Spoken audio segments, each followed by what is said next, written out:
Maodo Dia, tête de liste de la coalition Jëf Jël Takku Liggéey Sénégal au niveau du département de Ziguinchor.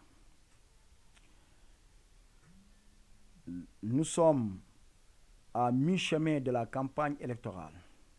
Le 15, ça sera la fin. Il faut dire que notre campagne a été définie sur 2 axes.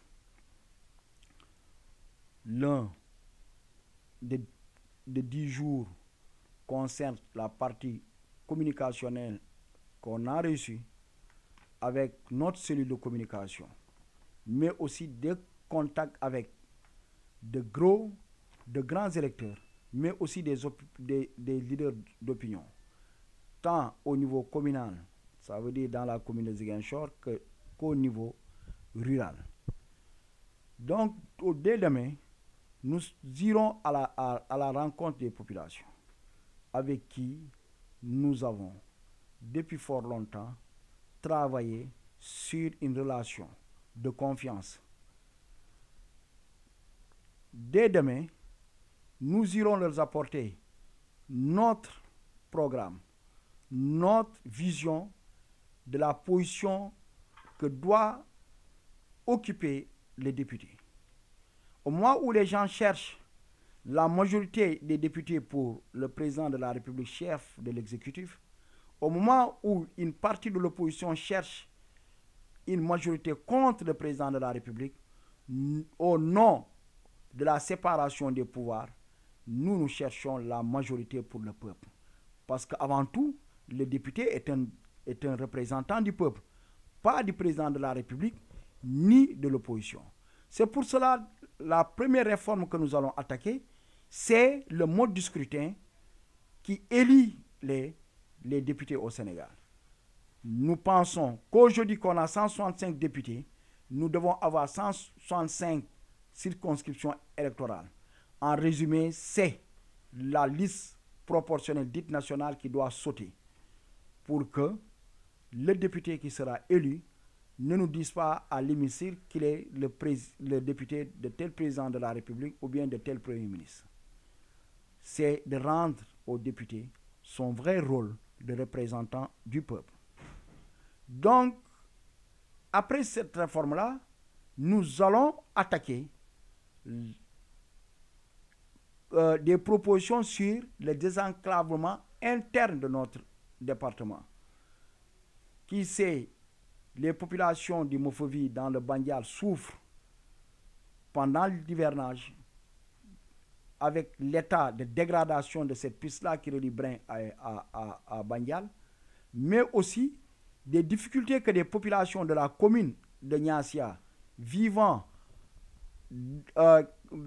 à Toubacouta ont des difficultés, manifestent à rejoindre leur chef-lieu de commune sans passer par Ziguinchor. C'est le même cas pour les populations de Oumpak qui sont obligées de rejoindre leur chef-lieu de commune en passant par Paris. Donc, ce désenclavement, ces infrastructures-là doivent accompagner pour résumer vraiment la souffrance de ces populations-là. Par rapport à l'éducation, l'autre réforme, c'est la réduction des 6 ans à 4 ans que l'enfant passe dans l'élémentaire. Parce que rares sont les enfants qui, au Sénégal, ne passent pas par le préscolaire.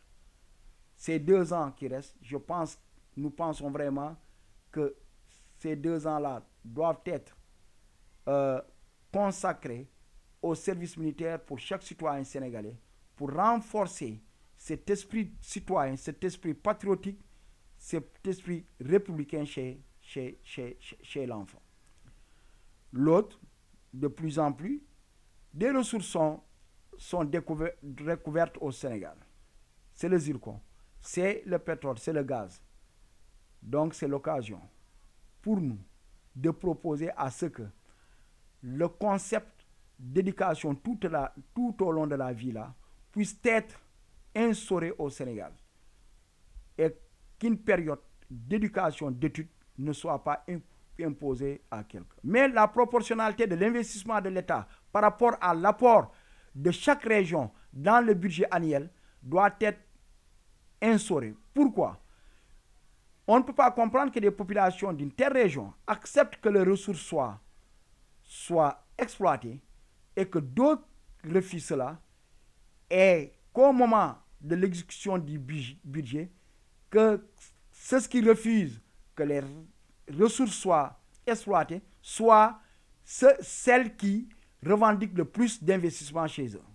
Donc, si une région quelconque se retrouve dans une situation d'apport de 1%, si demain on devait faire des investissements, on devait construire 100 km de route, que ces populations-là savent que leur apport est de 1%, donc ils n'ont droit qu'à 1 km de route par an.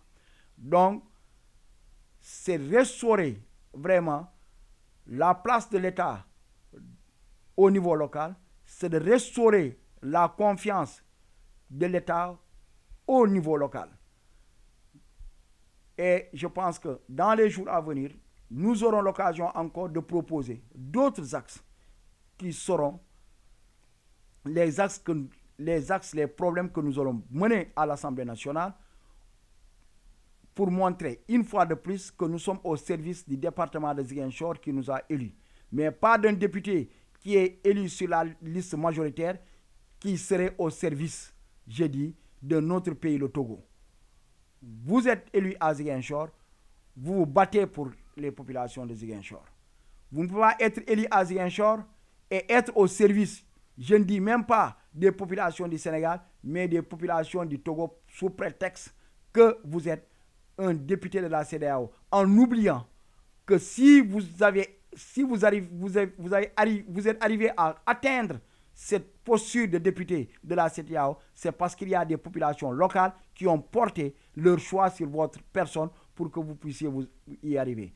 On le comprend, on fuit parce que tout simplement, on ne veut pas partager les retombées financières de cette posture de député du département de Ziguinchor, mais aussi du député du Parlement, comment encore, ouest africain. Je vous remercie.